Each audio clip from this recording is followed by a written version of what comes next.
नमस्कार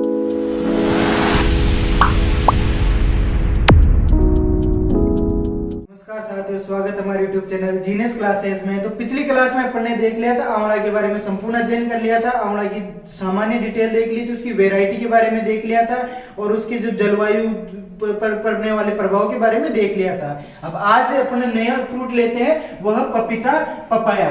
पपाया के बारे में संपूर्ण डिटेल पढ़ेंगे, सामान्य जानकारी वो आज कंप्लीट करने की कोशिश करूंगा। कल इसकी वैरायटी के बारे में बताने की कोशिश करूंगा।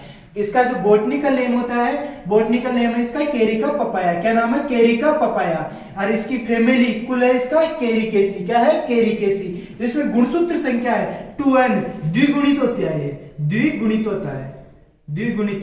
जो 2n संख्या है वो है 18, 2n द्विगुणित संख्या 18। जिसका उत्पत्ति स्थान बहुत इंपॉर्टेंट है, कई बार एग्जाम में पूछा गया है। उत्पत्ति स्थान इसका दक्षिणी अमेरिका या मेक्सिको, दक्षिणी अमेरिका या मेक्सिको इसका उत्पत्ति स्थान है। जिसका कुल है वह सरस व बेरी प्रकार का होता है। सरस बेरी किस प्रकार के?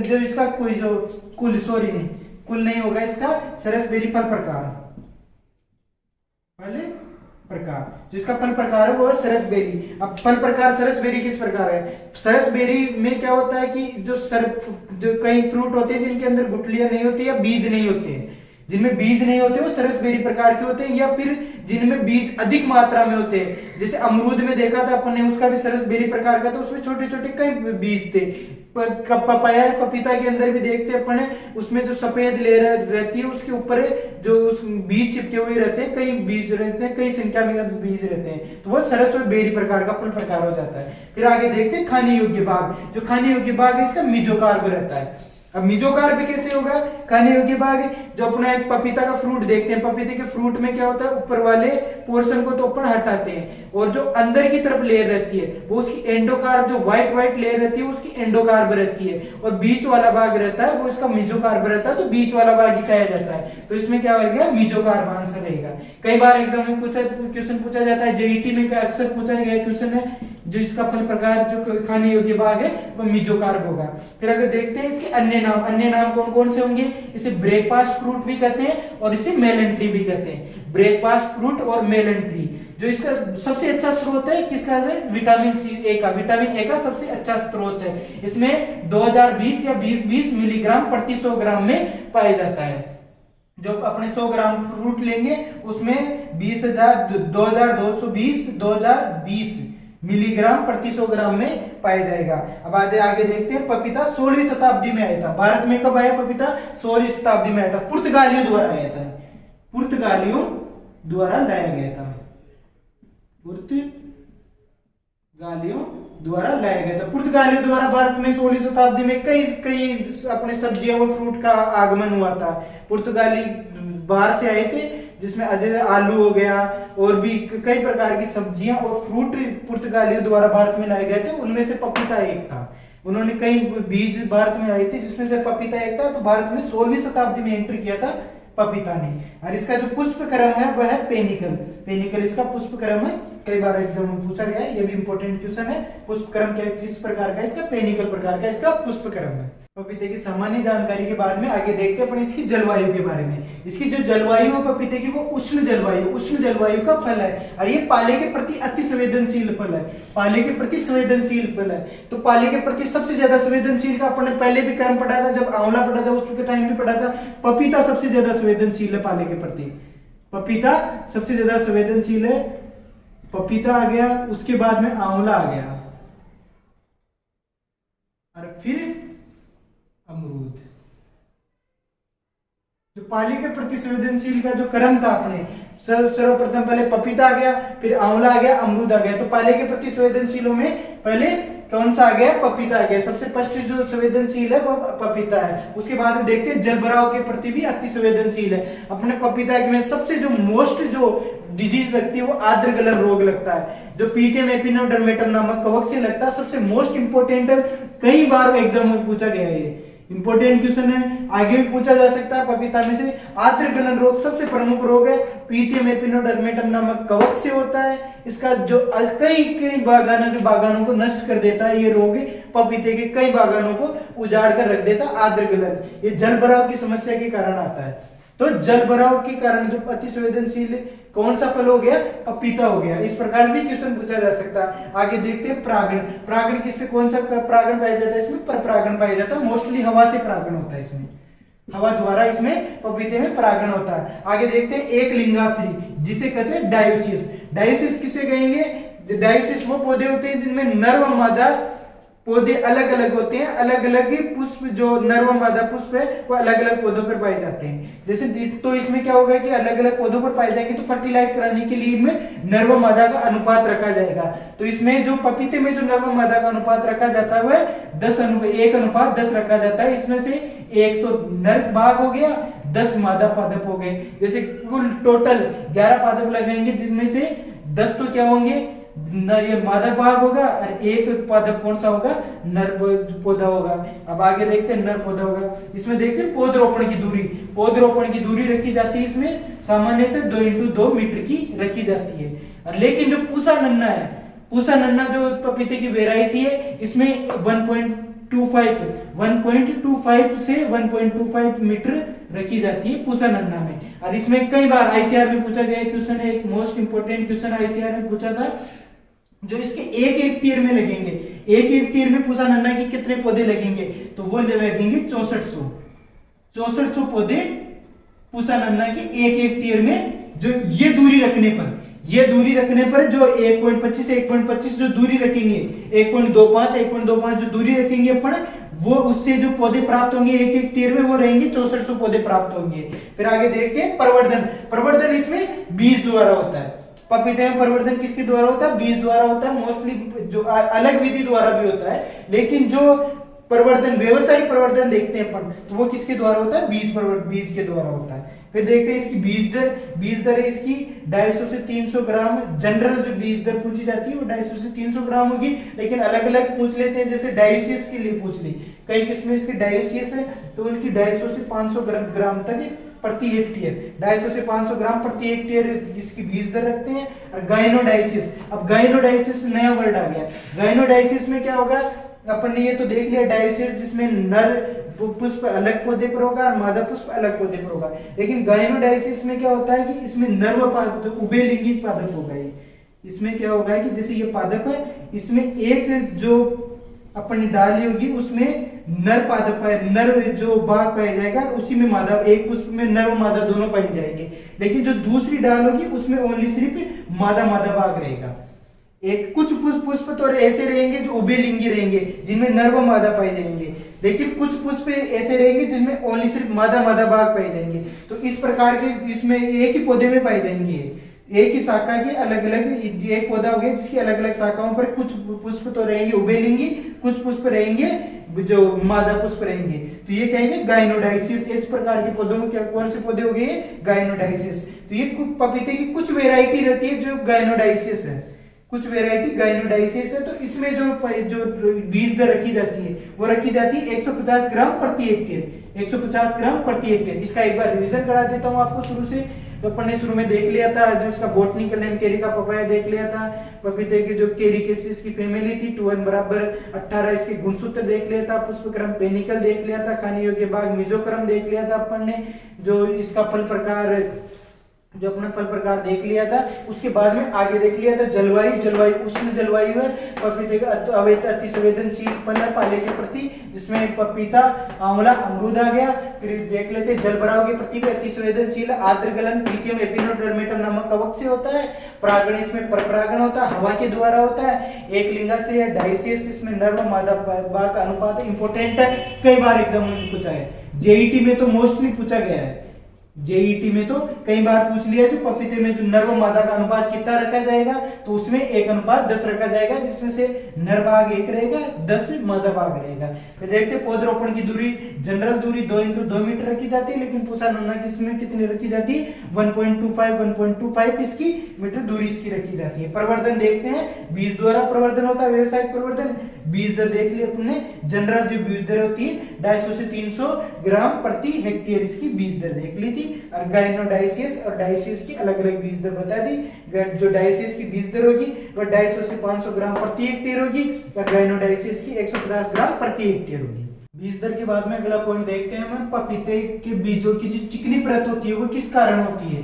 जो पपीते के बीजों के ऊपर जो चिकनी चिकनी परत होती है, आपने पपीता खाया होगा तो जो काले काले बीज रहते हैं चिकनी चिकनी परत रहती है ऊपर की तरफ, तो वो किसके कारण होती है, वो सार्कोटेस्टा के कारण होती है। किसके कारण होती है, सार्कोटेस्टा के कारण होती है। तो सार्कोटेस्टा ये क्या करती है, सार्कोटेस्टा अंकुरण में समस्या उत्पन्न करती है, अंकुरण में समस्या उत्पन्न करती है। जो चिकनी परत होती है अंकुरण में काफी समस्या उत्पन्न करती है, बीज अंकुरित नहीं हो पाते हैं सार्कोटेस्टा के कारण। फिर देखते हैं अपन बीजों की जो अंकुरण क्षमता होती है वो 3 माह की होती है। जो पपीते के बीजों की जो अंकुरण क्षमता होती है वो 3 माह की होती है। नींबू व आम एंड नींबू के बीजों की जो अंकुरण क्षमता होती है वो 1 माह की रहती है। यही याद कर लेना, ये भी इंपॉर्टेंट क्वेश्चन है। इसकी पपीते के बीजों की जो अंकुरण क्षमता रहती है वो 3 माह की रहती है, लेकिन जो आम व नींबू के बीजों की जो अंकुरण क्षमता रहती है वो 1 माह की रहती है। अब देखते हैं सबसे मोस्ट इंपोर्टेंट पेपेन। पेपेन क्या होता है, पेपेन पपीते के जो कच्चे फल होते हैं उनमें चीरा लगाकर जो लेटेक्स निकाला जाता है उसे पेपेन कहते हैं। कई उपयोग रहते हैं इसके। जो पपीता के कच्चे फलों से प्राप्त जो लेटेक्स होता है उसे पेपेन कहा जाता है। पेपेन को एकत्रित करने का जो समय रहता है वो सुबह 6 से 9 बजे का रहता है। सुबह 6 से 9 बजे का इसका समय रहता है कि जो पपीते को पेपेन एकत्रित करने का समय सुबह 6 से 9 रहता है। फिर देखते हैं सर्वाधिक जो पेपेन उत्पादित जो किस्म रहती है, जो किस्म है वो है CO5। CO5 पपीते की सबसे मोस्ट इंपोर्टेंट वेराइटी है। इंपोर्टेंट क्वेश्चन भी है, ये कई बार पूछा हुआ है कि जो सर्वाधिक पेपेन उत्पादन किस्म, सर्वाधिक पेपेन उत्पादन किस्म कौन सी है, CO5 है, जिससे सर्वाधिक पेपेन निकलता है। फिर देखते हैं जो उत्पादन कितना होता है पेपेन का, 103 ग्राम प्रति पौधा, 103 ग्राम प्रति पौधा पेपेन का उत्पादन होता है। फिर देखते हैं परिरक्षण किसके करते हैं, पोटेशियम मेटाबाइसल्फाइड से। KMS पोटेशियम मेटाबाइसल्फाइड के 350 ppm काम में लेते हैं, 350 ppm काम में लेते हैं पोटेशियम मेटाबाइसल्फाइड को इसके परिरक्षण करने के लिए, पेपेन का परिरक्षण करने के लिए। फिर देखते हैं उपयोग किस किस में आता है पेपेन का उपयोग। एक तो दवाइयों के उद्योग में जो पेट से संबंधित रोग होते हैं उनमें पेपेन दवाइयों में काफी मददकारी होता है, काफी अच्छा स्रोत होता है। फिर देखते हैं च्युइंगम बनाने में भी पेपेन का उपयोग किया जाता है। मांस को मुलायम रखने में भी पेपेन काम में लिया जाता है। और प्रोटीन के पाचन में भी पेपेन का उपयोग किया जाता है। तो पेपेन बहुत मोस्ट इंपोर्टेंट है। कई क्वेश्चन बनते हैं इससे। एक तो ये बनता है कि सर्वाधिक पेपेन उत्पादक किस्म कौन सी है, CO5 है। और पेपेन किससे उत्पादित होता है, तो पपीते के कच्चे फलों से जो लेटेक्स निकलता है चीरा लगाने पर उससे उत्पादित होता है पेपेन। अब देखते हैं, एक बार रिवीजन कर देता हूं मैं आपका। शुरुआत से अपन ने पपीता पढ़ा आज। पपीते का जो बॉटनिकल नेम देखा था केरी का पपाया, उसके बाद में उसकी फैमिली देखी थी केरी केसी। फल प्रकार देखा था उसका सरसबेरी प्रकार का फल प्रकार है। पुष्पक्रम पेनिकल प्रकार का उसका पुष्पक्रम है। उसके बाद में खाने योग्य भाग मिजोकार भी देख लिया था अपन ने। उसके बाद में देखते थे उसकी जलवायु उष्ण जलवायु है, पाले के प्रति अति संवेदनशील फल है, जिसमें देख लिया था उसका क्रम देख लिया था। सबसे ज्यादा पाले के प्रति संवेदनशील पपीता है, उसके बाद में आंवला है, उसके बाद में अमरूद है। फिर देख लिया था अपन ने जो जल भराव के प्रति भी अति संवेदनशील है। इसमें आर्द्रगलन नामक रोग लगता है जो मुख्य रोग है पपीता का। पीते में पिनोडर्मेटम नामक कवक से होता है। उसके बाद में अपन ने देख लिया जो इसके जो पेपेन के बारे में पढ़ लिया था, जो इसकी चिकनी परत होती है उसे सार्कोटेस्टा कहते हैं। सार्कोटेस्टा अंकुरण में समस्या उत्पन्न कर देते हैं, अंकुरण में समस्या उत्पन्न कर देता है। और अंकुरण इसका जो अंकुरण क्षमता होती है पपीते के बीजों की तो 3 माह तक रहती है। 3 माह बाद में अगर इनको अंकुरित कराएंगे तो अंकुरित नहीं होंगे। फिर आम और नींबू की 1 माह तक रहती है। फिर बाद में देखते पेपेन के बारे में पढ़ा। पेपेन कच्चे फलों से प्राप्त लेटेक्स है, इसे जो एकत्रित किया जाता है 6 से 9 सुबह 9 बजे 6 से 9 बजे तक एकत्रित किया जा सकता है। सर्वाधिक पेपेन उत्पादक किस्म CO5 होती है और इसका उत्पादन प्रति पौधा 103 ग्राम प्रति पौधा होता है। और इसका जो परिरक्षण किया जाता है KMS पोटेशियम मेटाबाइसल्फाइड से किया जाता है। इसका 350 ppm का आम में लेते हैं। फिर देखते हैं उपयोग किस किस में है। दवाइयां बनाने में उपयोग करते हैं, चिंगम बनाने में, मांस को मुलायम करने में पेपेन का उपयोग होता है, और प्रोटीन का पाचन करने में पेपेन का उपयोग होता है। इसकी इंपॉर्टेंट वेराइटीज की बात करते हैं। वेराइटीज में देखते हैं, पर वेराइटीज को इसको दो भागों में बांटा गया है इसकी वेराइटी को। एक तो है डायोसियस वेराइटी और दूसरी है गाइनोडाइसियस वेराइटी। डायोसियस के बारे में तो मैंने पहले ही बता दिया था कि डायोसियस में क्या होता है कि नर व पुष्प व मादा पुष्प अलग अलग पादपों पर पाए जाते हैं। तो इसमें अनुपात रखा जाता है 1:10 रखा जाता है, नर का 1 अनुपात रखा जाता है, मादा का 10 अनुपात रखा जाता है। इस प्रकार बागानों में बगीचे लगाए जाते हैं। उसके बाद में देखा था गाइनोडाइसिस। गाइनोडाइसिस के बारे में बताया था कि कुछ पुष्प तो एक ही पादप पर, कुछ पुष्प तो उभयलिंगी होंगे और कुछ पुष्प मादा पुष्प होंगे। तो इस प्रकार के पौधे को कौन सा पौधा कहेंगे? गाइनोडाइसिस पादप कहेंगे। तो अब देख लेते हैं, इनकी वेराइटीज देख लेते हैं। जो डायोसियस किस्में हैं, डायोसियस किस्मों में पहला है को1, को2, को4, को5 सबसे इंपोर्टेंट वेराइटी है। जो अपन ने देखा था पेपेन में, पेपेन निकालने के लिए जो सबसे उपयुक्त वेराइटी कौन सी मानी जाती है? को5 और फिर को6। इस प्रकार अधिकतर जो किस्में हैं, ये नहीं कह रहा है कि सभी किस्में को लगी हुई पपीता की होगी, लेकिन अधिकतर किस्में जो को लगी हुई है, को5, को1, को2, तो ये किसकी होगी? पपीता की वेराइटीज मिलेगी आपको। को5 इंपोर्टेंट वेराइटी है। ये अपन ने देखा था पेपेन सर्वाधिक उत्पादित करती है। उसके बाद में देखते हैं अपन पूसा ड्वार्फ, पूसा जॉइंट और पूसा नन्ना। पूसा ड्वार्फ, पूसा जॉइंट, पूसा नन्ना, इनको याद रखने की एक ट्रिक बताता हूं आपको। ट्रिक है डीजे नाइट।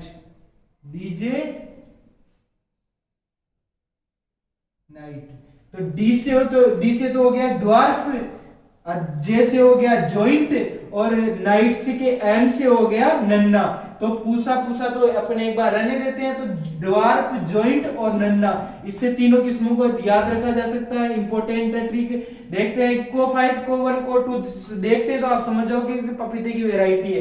लेकिन पूसा ड्वार्फ, पूसा जॉइंट, पूसा नन्ना, इनकी तीनों की ट्रिक है एक डीजे नाइट। क्या है? DJ night. डी से क्या हो गया? ड्वार्फ हो गया, जे से जॉइंट हो गया, अन्य से नन्ना हो गया। तो क्या हो गया? पूसा ड्वार्फ, पूसा जॉइंट, पूसा नन्ना, इसकी ट्रिक है। आगे देखते हैं गाइनोडाइसिस वेराइटीज के बारे में। गाइनोडाइसिस वेराइटी में है को3। ये याद रखना कि जो को वाली सारी वेराइटीज और डाइसिस में, लेकिन गाइनोडाइसिस में को3 वेराइटी है। कौन सी है? को3 गाइनोडाइसिस वेराइटी है। सूर्या भी इसी की किस्म है। फिर red lady Taiwan, Coorg honey due पपीता की वेराइटी है। सनराइज सोलो भी इसी की वेराइटी है। पूसा डिलीशियस भी इसी की वेराइटी है। Pusa majesty important variety, Pusa majesty कई एग्जाम में पूछी गई है, जेईटी में भी पूछी गई है। पूसा मेजेस्टी। वाशिंगटन पपीते की वेराइटी है। पंजाब स्वीट। तो ये आ गई गाइनोडाइसिस वेराइटी। कौन सी गाइनोडाइसिस? को3, Surya, red lady, Taiwan, Coorg honey dew, sunrise solo, Pusa delicious, Pusa majesty, Washington, Punjab sweet. एक बार वापस रिवीजन करते हैं। को3, Surya, red lady, Taiwan, Coorg honey dew, sunrise solo, Pusa delicious, Pusa majesty, Washington, Punjab sweet. इस प्रकार आप बोल कर याद रख सकते हैं। ये याद रखने का आसान तरीका है। बार बार रिवीजन करोगे उतने जल्दी याद होगा। वेराइटी बाकी बहुत सारी होती है, जल्दी से याद नहीं होती। तो इस प्रकार आप याद रख सकते हो। कौन सी है? को3, Surya, red lady, Taiwan, Coorg honey dew, sunrise solo, Pusa delicious, Pusa majesty, Washington, Punjab sweet. अब देखते हैं ट्रांसजेनिक वेराइटी। इसकी जो ट्रांसजेनिक वेराइटी कौन सी है? इंपोर्टेंट है, ये भी एग्जाम में पूछी जाती है। आईसीआर वाली इंपोर्टेंट एग्जाम में पूछी गई है। सनप और रेनबो इसकी इंपोर्टेंट वेराइटी है। दोनों इंपोर्टेंट वेराइटी है। जो ट्रांसजेनिक वेराइटी है, 3 प्रकार की वेराइटी देखी अपन ने। एक तो डाइसिस देखी, डाइसिस में अपन ने को3, को1, को2, को4, को5 और को6 देख ली। उसके बाद में अपन ने पूसा ड्वार्फ, पूसा जॉइंट, पूसा नन्ना की ट्रिक देख ली, डीजे नाइट। उसके बाद में गाइनोडाइसिस वेराइटीज देख ली, जिसमें को3 इसमें आ गया, सूर्य आ गया, पूसा मेजेस्टी आ गई, वाशिंगटन आ गया, कुर्ग हनी ड्यू भी important varieties. Coorg honey dew उर्गेनिडी भी एग्जाम में पूछी गई है। फिर देख आगे देखा अपने तीसरी ट्रांसजेनिक किस्में। ट्रांसजेनिक किस्मों में कौन सी है? सनप और रेनबो, सनप और रेनबो, सनप और रेनबो। अब देखते हैं अपन जो किचन गार्डनिंग, गृह वाटिका, किचन गार्डनिंग और जो गमलों में लगाने के लिए जो उपयुक्त किस्म मानी जाती है वो है इंपोर्टेंट वेराइटी पूसा नन्ना। पूसा नन्ना इंपोर्टेंट वेराइटी है, बहुत ही मोस्ट वेराइटी है। इसकी जो अपन ने R/P देखी थी वो देखी थी अपन ने 1.25 इंटू 1.25 देखी थी, और एक ईयर में इसके पौधे लगते हैं 6400 या 6400 पौधे एक ईयर में लगते हैं इसके पूसा नन्ना के। तो इसकी जो R/P थी अपन ने पहले देख ली थी, ये इसकी R/P पूसा नन्ना बार बार एग्जाम में पूछी गई है, हर बार रिपीट होने वाली वेराइटी है पूसा नन्ना, तो मोस्ट इंपोर्टेंट वेराइटी तो याद ही रखनी है अपने को। फिर अब देखते हैं पूसा नन्ना, ये क्या गृह वाटिका, किचन गार्डन और गमलों में लगाने के लिए उपयुक्त वेराइटी है। गृह वाटिका, किचन गार्डनिंग और गमलों में लगाने के लिए उपयुक्त वेराइटी है। आगे देखते हैं अपन इसके रोग और कीट के बारे में। अब आगे देखते हैं इसके रोग के बारे में। पपीता में जो मुख्यतः कौन से रोग कीट लगते हैं, तो रोग देखते हैं कि लिम्फ रोग या पर्णकुंचन। लिम्फ रोग या पर्णकुंचन किसके द्वारा होता है? वायरस द्वारा जनित रोग है, वायरस द्वारा जनित रोग है। इसका वाहक होता है सफेद मक्खी। कौन सा वाहक है? सफेद मक्खी इसका वाहक है, सफेद मक्खी इसका वाहक है। आगे देखते हैं मोजेक। मोजेक भी किसके द्वारा होता है? वायरस के द्वारा। इसका वाहक कौन है? एफिड। एफिड इसका वाहक है। अब आगे देखते हैं डंपिंग ऑफ रोग। इंपोर्टेंट रोग है, बहुत मोस्ट इंपोर्टेंट है पपीता का डंपिंग ऑफ आर्द्र गलन रोग। किसके द्वारा होता है? कवक के द्वारा। कवक का क्या नाम है? पीथियम एपिनोडर्मेटम नामक कवक से। किस कवक से होता है? पीथियम एपिनोडर्मेटम नामक कवक से। एग्जाम में दोनों तरह से पूछा जा सकता है, किसके द्वारा होता है? या तो आएगा ऑप्शन में कवक आएगा, या फिर कवक का नाम आ सकता है पीथियम एपिनोडर्मेटम। तो इस प्रकार से भी कुछ पूछा जा सकता है, कई बार एग्जाम में पूछा भी गया है। इंपोर्टेंट है पपीता का डंपिंग ऑफ रोग या आर्द्र गलन रोग कवक के द्वारा होता है पीथियम एपिनोडर्मेटम नामक कवक से। लास्ट देखते हैं तनागलन। तनागलन भी कवक के द्वारा होता है। ये होता है फाइटोप्थोरा पल्मिवोरा, फाइटोप्थोरा पल्मिवोरा, फाइटोप्थोरा पल्मिवोरा नामक कवक से होता है। फाइटोप्थोरा पल्मिवोरा नामक कवक से होता है। एक बार वापस रिवीजन कर देता हूं। लिप रोग या पर्णकुंचन, लिप रोग या पर्णकुंचन वायरस के द्वारा होता है, वाहक होता है इसका सफेद मक्खी। और मोजेक रोग ये भी वायरस के द्वारा होता है, वाहक इसका भी एफिड होता है, इसका वाहक एफिड होता है। डंपिंग ऑफ आर्द्र गलन कवक के द्वारा होता है, पीथियम एपिनोडर्मेटम इसका नाम होता है कवक का। आगे देखते हैं तनागलन, ये भी कवक के द्वारा होता है, फाइटोप्थोरा पल्मिवोरा इसका कवक का नाम होता है।